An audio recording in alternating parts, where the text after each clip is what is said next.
Hello, my little naughty book lovers. Welcome back to Best Naughty Reads. And boy, do I have a steamy story for you guys today. Last week, a bit. I was on a bit of a vampire obsession. I happened to watch something that had some vampires in it, and it kind of just made me realize I hadn't read a good, vampy, bloody story in a while. So I became obsessed and read two great books that I figured they were so good I need to tell you about both of them. Today, I'm going to start with book one that started the obsession. It is called Bite by CJ Prime. It is a dark vampire romance. As you guys might recall, I have previously reviewed one of her books. It was Alpha Gray, which is book one in the Six Pack Wolf Shifter series, which is also a great storyline. Bite is her most recent release, and so it just came out, I think, about a month ago. And it is the story of Taylor and James. Taylor is a down on her luck girl who just lost her job. She was a waitress, she was an overnight waitress at a cafe, and her boss wanted her to give him a blowjob for her to keep her job. So she basically said, shove it, and walked out. Good girl. Commensurating with her best friend later that night, she is sharing how she is broke, desperate, and out of options. She's had trouble before looking for a job, and she feels that's probably what she's going to be occurring again. Her bestie does let her know that she can help her avoid eviction by giving her a couple $100, but that she really should consider some additional ways at making some revenue, and begins to talk about donating blood.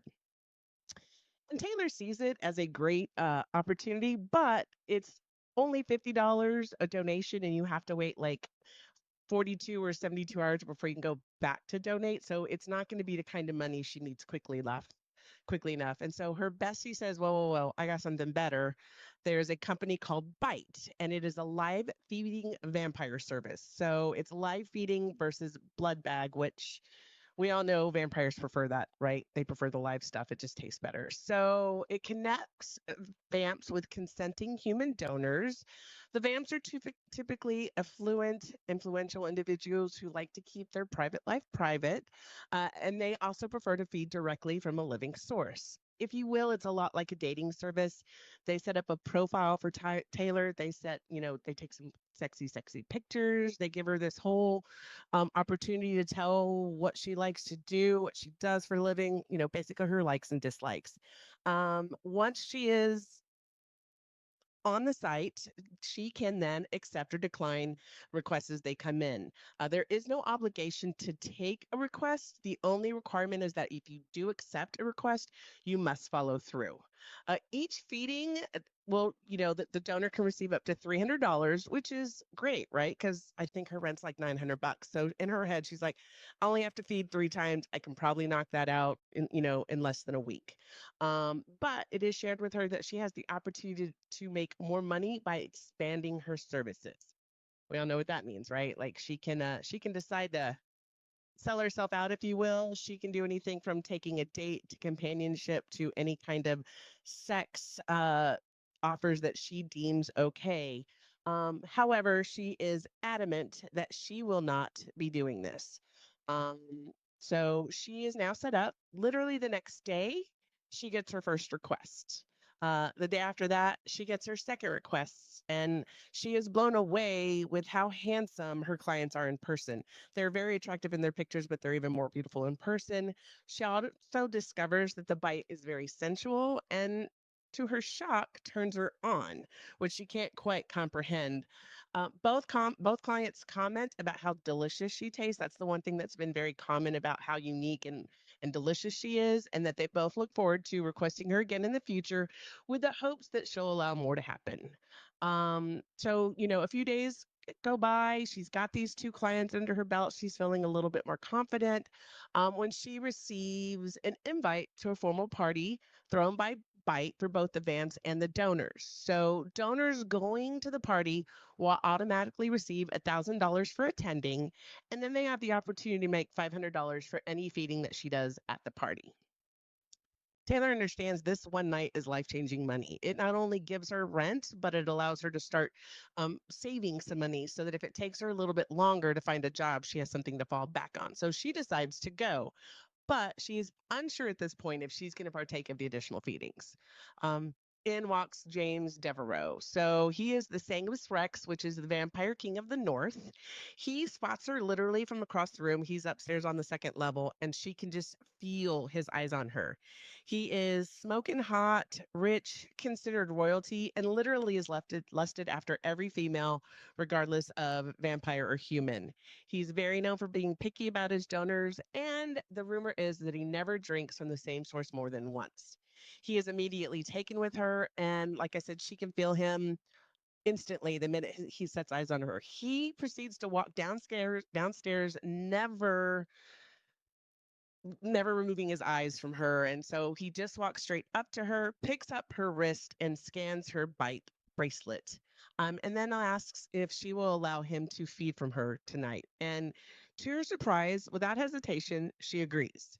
So they go back up to his study so that they can have some privacy. Their encounter immediately feels dangerously intimate. He does that thing like behind that hair, that smooth move that boys do in the romance movies, while also running his fingers down her neck and then moves into the bite where his fingers just were. The whole scenario leaves her weak in the knees. He says she tastes like fire and ice and something else, something rare. It just both takes them aback how they both are feeling about this. So as quickly as it started, the feeding is done and she goes her separate ways, right? And she leaves once she is confirmed payment for the feeding and payment for attending the party. She tells herself she's done with Bite, but then comes a new request from James that she accepts again without thought. And this encounter is even hotter than the first. She's craving his touch and wanting more than just his bite, which is unusual for her because that's not the kind of girl she is. Again, as quickly as it started, the feeding is done, paid and leaves. And then after another day of failed job search, she gets a call from Bite asking for her to please come to the office as soon as possible. When she arrives to Bite, she is presented with a proposed contract from James. He wants her to be his exclusive live in donor for the next year. He will pay her initially $500,000 for her services at the end of the year. However, the contract does have additional specifics such as secondary services, physical intimacy, role playing, sex, all that kind of good stuff. To her surprise, she's very interested, wants to do some of these things with James, which she doesn't quite understand because, again, this is unlike her. So he gives her a third request, which she then goes and he feeds from her again. But before they feed, he talks about the contract with her. And and he asks, what's it going to take for her to agree? And she jokingly says, add another zero to the total. And he agrees without second thought. So now she's going to make $5 million. They also work to negotiate more of the secondary services. They will, together they would figure out what she likes, what she doesn't like. And by the time she leaves, she has agreed to the contract and is told she'll be moving in tomorrow really quickly, right? Their arrangement quickly becomes deeply possessive, intense, and emotionally loaded. Their connection is immediate and unavoidable. There's something like deeper between them that neither of them can really understand or figure out. And the readers get to follow along with the danger, the steam, and the intrigue as James is determined to find out what is going on between them. So I have a couple excerpts from the book that I'm going to read you if you give me 1 second. All right. So this first one is when James has requested a second feeding from Taylor. She said, I heard you never feed from the same donor twice, I say, glancing over at him. He lowers his tumbler to rest atop his knee, eyes twinkling with amusement. True. So what changed? I probe, cocking my head. He shifts his weight as he leans back, his thigh brushing mine. You did. My breath hitches, pulse taking off like a rocket. He watches me for a beat longer, expression unreadable, then reaches over to the side of the table and sets his glass down gently. I've sampled every blood type, every variation, he murmurs. I fed from royalty and rebels, saints and sociopaths, but you? He tilts his head as he leans in, a rogue strand of white blonde hair catching in his eyelashes. You're uniquely delicious, mia dulce, a rare find. Again, it's all going back to her blood. Like everybody who feeds from her is just addicted to her blood immediately. The second excerpt is the first time she's having sex with James. They have been going at it for a little while and she can tell he's holding back. So she finally tells him, "Don't hold back. I can take it." And he doesn't hold back. And she says, "I'm being fucked by a vampire king and I love it. I'm gasping, trembling beneath him, thighs quivering as he pounds into me. His hands grip my hips, leaving bruises of ownership, every thrust driving deeper into my core. That's it, my little mortal," James grits out, voice low and rough. "I thought your blood was divine. This cunt is even sweeter, and it's all mine, isn't it?" I bite down on the comforter in vain effort to keep from screaming, but the sound tears out anyways, leaving my throat raw. Every nerve in my body is alight, every inch of me humming with heat and pressure and dizzying need. "You're mine, and you won't come until I tell you," he murmurs as he stills his movements, the weight of him draping over my back. He fists my hair, turning my head to the side until our gaze is locked. "You're going to hold yourself right on the edge as that sweet cunt squeaks cock, waiting for my command to let go." I mean, sounds pretty hot. I can hear my husband over here going, "Geez, Louise." So I love shocking him every time. It's so much fun. So I really liked this book. I gave it a 5-star jalapeno rating. It's got elements of BDSM. It's erotic, it's spicy with lots and sexy time. It's got frequent and steamy vampire feedings and bloodlust scenes, which in and them themselves, sex or no sex, can always be really spicy. I gave it a story rating of 5 stars. This story really follows their relationship that goes from a strictly transactional to something deeply possessive, intimate, and life altering. It's fun to watch as Taylor comes into her own as she begins to understand not only the power she has over James, but in life itself.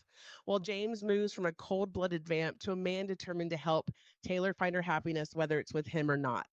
It's a fun, easy read. It took me about a day is I didn't want to put it down, so it can be a little addictive. I highly recommend reading Bite or at least putting it on your TBR list so that you can enjoy it in the future. I also encourage you to go out and check CJ's media or social media. You can find her on Instagram, TikTok, and Facebook as author CJ Prime. Go out, give her a look, see what else she has out there, or Primer, sorry, CJ Primer. Go out, take a look, see what else she has out there. If she has any additional new releases coming up, what she's up to from like any public events and any exciting news about upcoming releases. Also, if you're looking for something to do, I say check out The Bars Open with Beth and Greg. It's a show I do at the Hubs. We sometimes get a little obnoxious, inappropriate, and silly, but I can always promise you have a damn good time watching us. Also, if you would take a moment to go check me out on my socials, it's Beth Naughty's Reads. I'd love a follow and some feedback. Thanks so much. Have a great week. Love you.